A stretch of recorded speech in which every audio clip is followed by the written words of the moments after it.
मित्रों नमस्कार।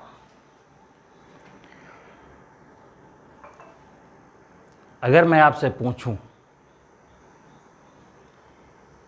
कि आप किस भगवान की पूजा करते हैं,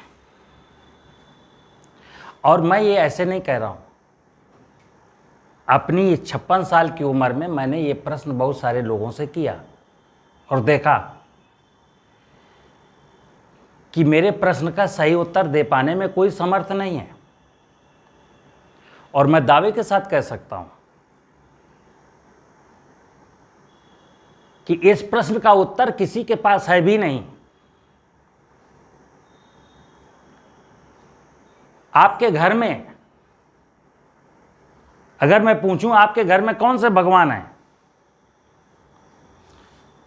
तो जाहिर सी बात है कि आप कभी किसी तीर्थ में गए होंगे, कभी किसी तीर्थ में आप गए होंगे, आपकी माता जी गई होंगी, तो वहाँ पर कोई एक छोटी सी मूर्ति ले आई होंगी, कैलेंडर कागज़ का ले आई होंगी, 2 रुपए का, 5 रुपए का, और वो अपनी पूजा की अलमारी में चस्पा कर दिया होगा। वो गायत्री जी का हो सकता है, वो दुर्गा जी का हो सकता है, वो शिव का हो सकता है, वो राम का हो सकता है, कृष्ण का हो सकता है, शिव का हो सकता है, बजरंगबली का हो सकता है।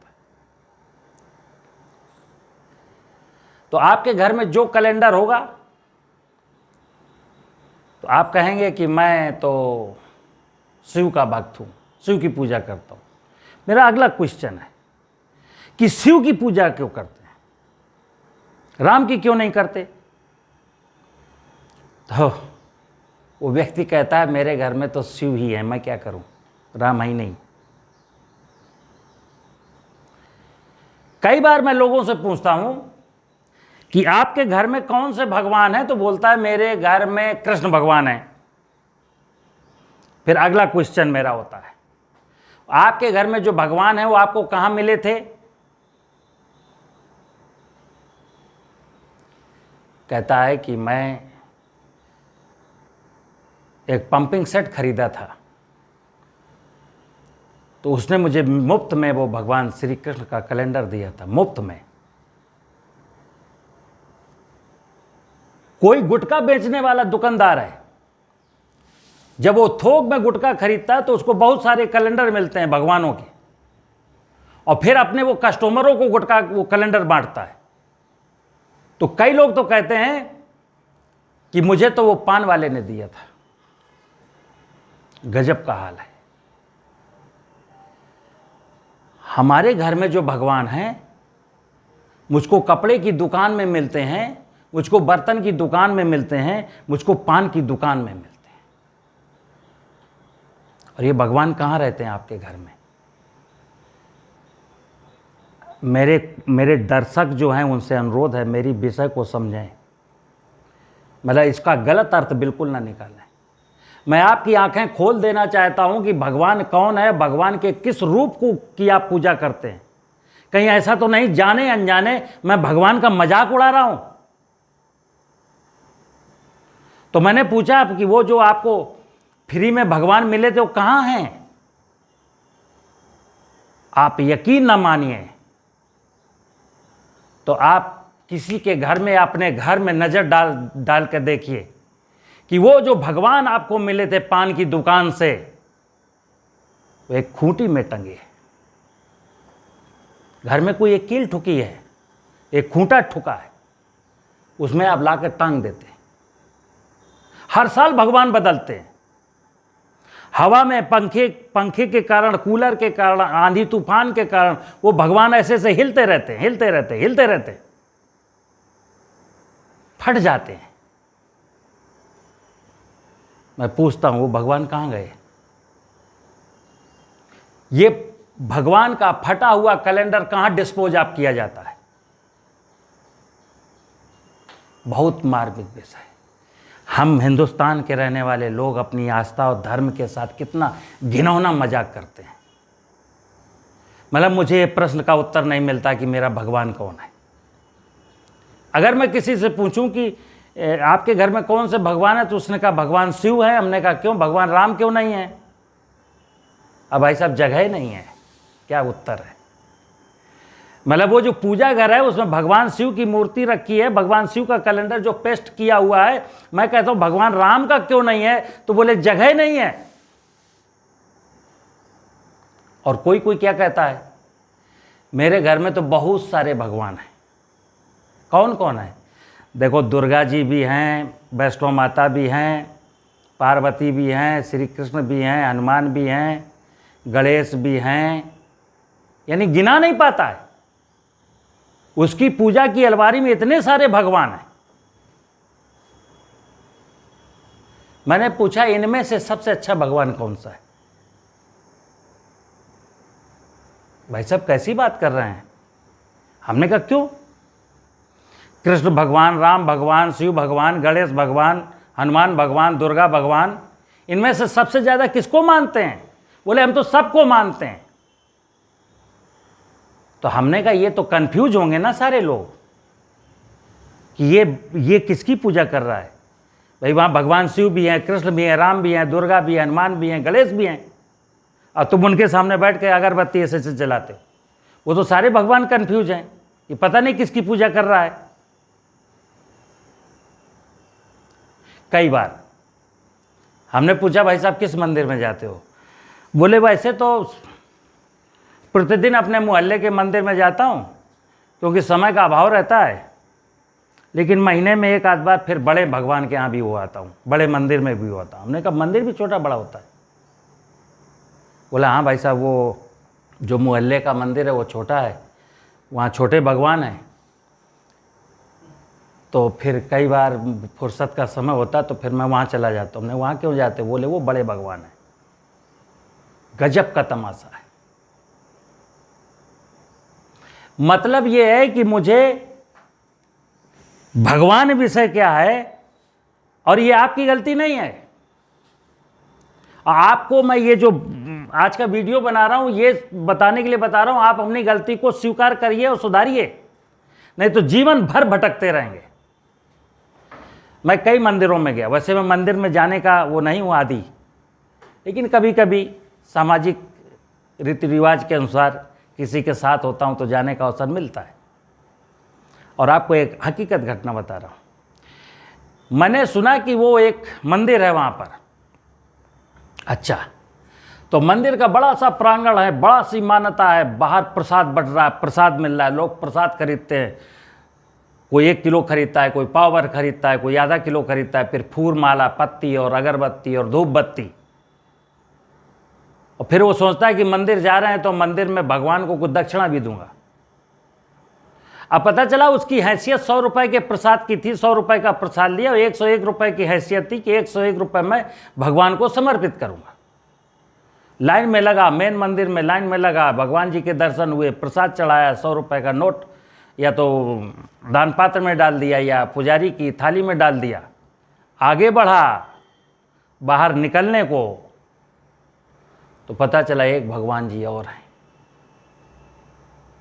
अब वो सोचता है कि इनको इग्नोर किया जाए क्या, तो उसका दिल कहता है ना, इग्नोर नहीं कर सकते।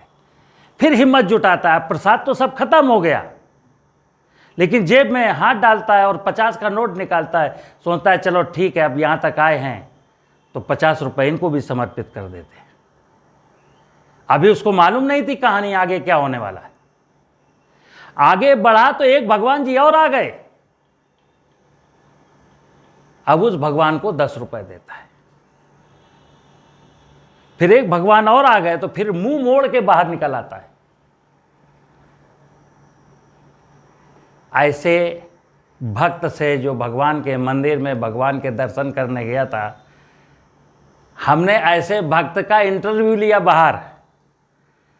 हमने भाई साहब नमस्कार, भगवान के दर्शन हो गए?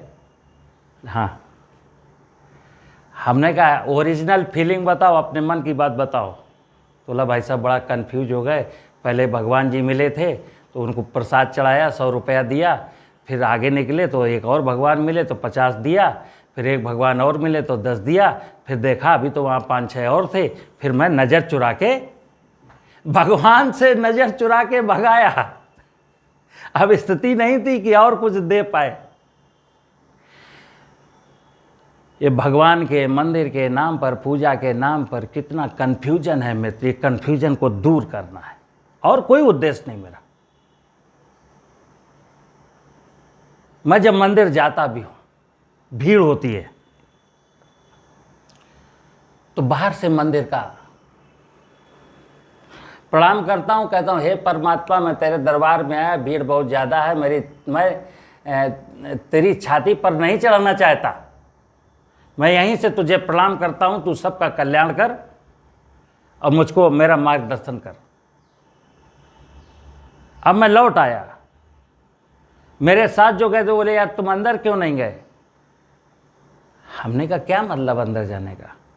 बोले तुमने तो भगवान को देखा ही नहीं। हमने कहा आपने देख लिया है ना, आपने देख लिया है ना, बताइए आपने क्या देखा? बोले दिख गए। क्या दिख गए? बोले भगवान की मूर्ति देख ली मैंने। हमने कहा क्या हुआ? तुमको खुशी मिली? तुम्हारा चेहरा देख करके भगवान खुश हुआ? मित्र, ये बहुत संवेदनशील है। क्या आपको वास्तव में भगवान पर आस्था और विश्वास है? विषय केवल ये है। क्या आपको, मैं एक प्रश्न पूछता हूं, क्या आपको वास्तव में भगवान पर आस्था है, विश्वास है?